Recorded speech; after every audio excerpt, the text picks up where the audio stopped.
next level. Fear of taking the lead. Fear of going forward. Now, I want to talk about some things with fear. I want to talk about two different dimensions of fear that I want you to understand before you take the lead. I want to talk about the fear of failure. The fear of failure. Because many people don't go as far as they should go because they have apprehension that they won't reach their goal. So rather than to try and risk failing, they just say, I'm going to stay down here where I'm at and not try because I might lose. I might lose. I'm not going to try anything. I'm not going to own anything because I might lose it. I'm not going to buy a house because I might lose it. I'm not going to get married because I might get a divorce. I'm not going to apply for that position because I might not get it. That's madness, but that's how it is. Internal conflict. Have you given yourself permission to succeed? Or are you so intimidated by the fear of failure that you don't try? On the other side of it is the fear of success. Being afraid that you will reach your goal, but some disaster may result. These are mixed emotions. I want it, but I don't want all the stuff that comes with it. I don't want to deal with all the problems that come with it. I don't want to deal with all the disasters. I don't want to deal with the pressures that come with it. I can't handle it. I'm going to stay on this lower level. And when you do that and you reject God's opportunity, you are left with nothing but the hope of magic. Magic is when I'm just going to stay down here where it's comfortable, but some kind of magical way I'm believing that I'm going to get a blessing up here while I'm staying down here. You can't do it. It's like believing God that you're going to get pregnant and not gain weight. I want the baby, but I don't want the pregnancy. I don't want the weight. I don't want the stretch marks. I don't want to throw up in the morning. No, all of that goes along with the process. And if you will allow anyone, anything, any voice on the inside to talk you out of this moment, you will forfeit it and be stuck washing your nets when there's a great drought of fish waiting you if you have the courage to believe. What really stops us from taking the lead and coming to the forefront a lot of times is not the lack of talent, it's not the lack of resources, sometimes it's not the lack of education. I've been amazed at the people I have met who were highly educated and failing. Highly educated and failing. Highly educated and homeless. I worked with a guy who has a doctorate in economics and is washing cars. Just can't seem to get it together. So education alone is not the solution. I'm for education. I think it's important. It's a good thing, or we wouldn't be have built the school next door. I think it's very important. But I have seen people educated and stuck. I've worked in penal institutions and seen people who were very gifted and incarcerated. Just because somebody is incarcerated or homeless doesn't mean that they don't have talent. In fact, I've seen people with less talent than you.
More than you. And until you're willing to look that in the face and say, what am I doing to sabotage my own success of moving to the next level? You'll never get there until you walk, and this is what causes jealousy and envy. When you look and you meet other people who have less to work with than you, and yet they're in higher positions than you can either become jealous or bitter, or you can begin to challenge yourself to say, what is wrong with my belief systems that's stopping me from going to the next level in this area? Okay, I want to deal with some irrational beliefs that will stop you from moving up to the next.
Level. This is not about money necessarily.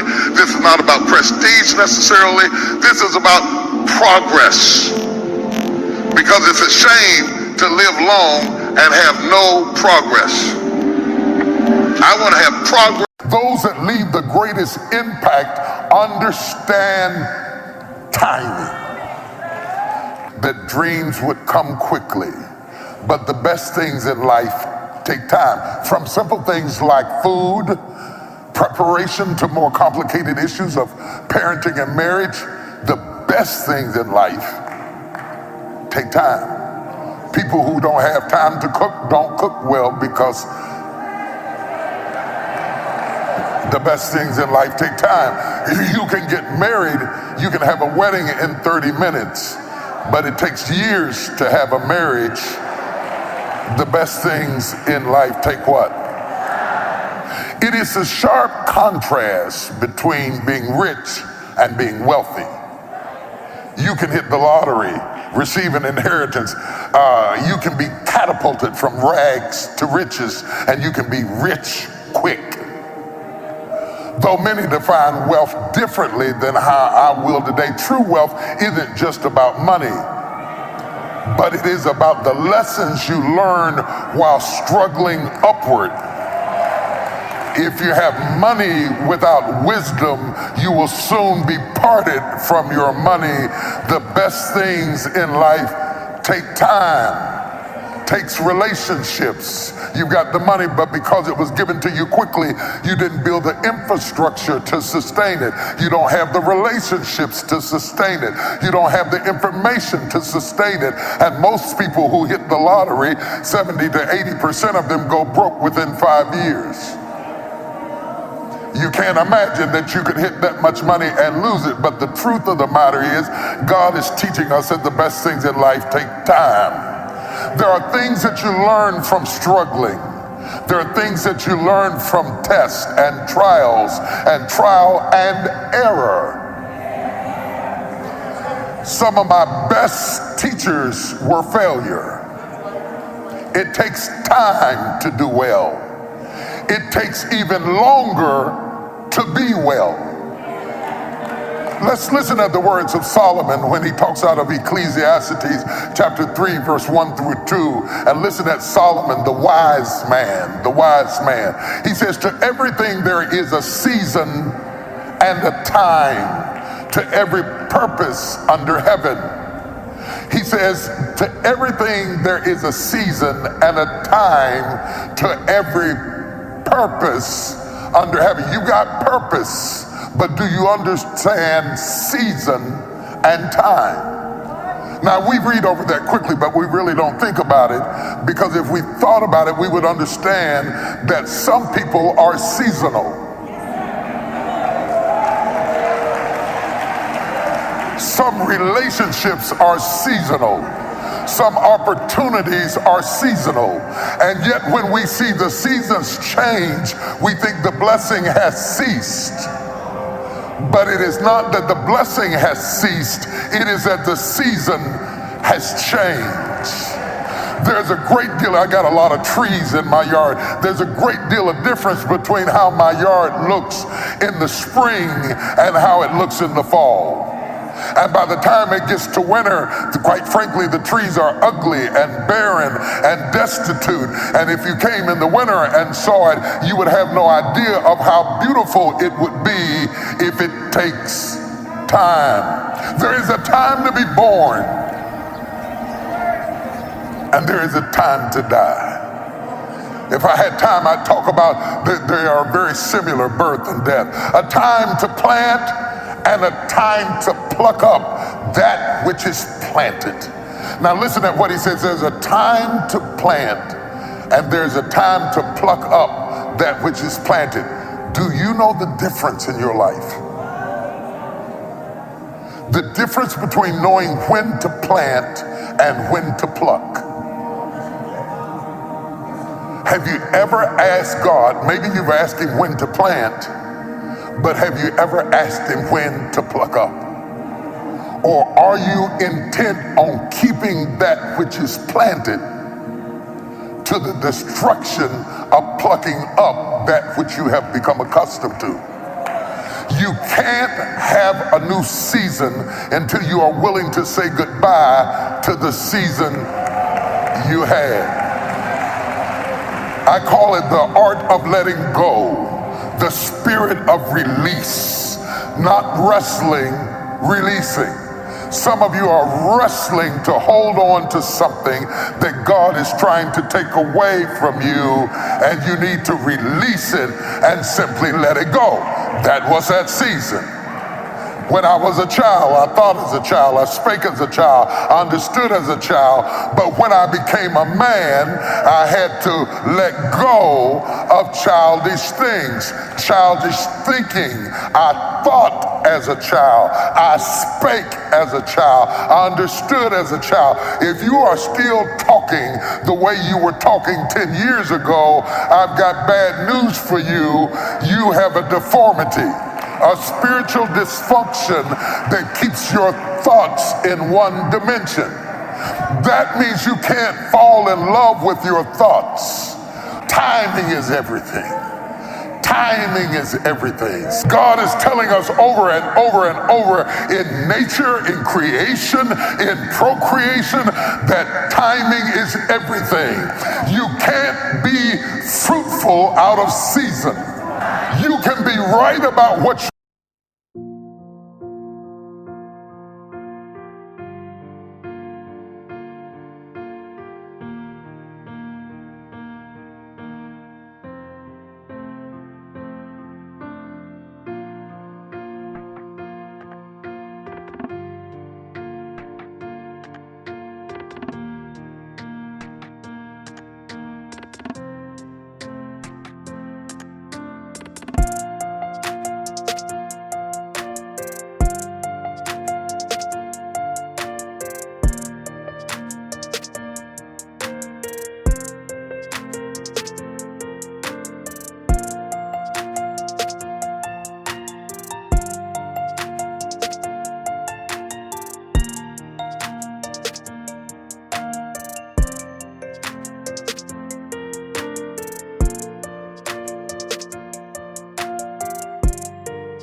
said, but wrong about when you said it, and do more damage than you did good. It's not about right and wrong, it's about timing.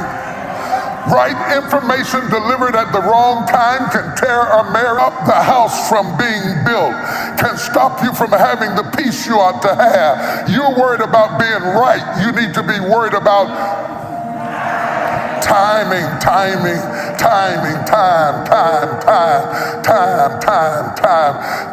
is everything. Timing is absolutely everything. One thing I know for sure, I came to Dallas at the right 38 years old, it was the right time. Any sooner would have been a disaster. I wasn't ready for it. Any later would have been too late. It wasn't ready for me. It wasn't just the right time in my life, it was the right time in Dallas. It was the right time in history.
This is not your battle. The wisdom of waiting is the opiate of faith. The most expensive seed you can plant is time.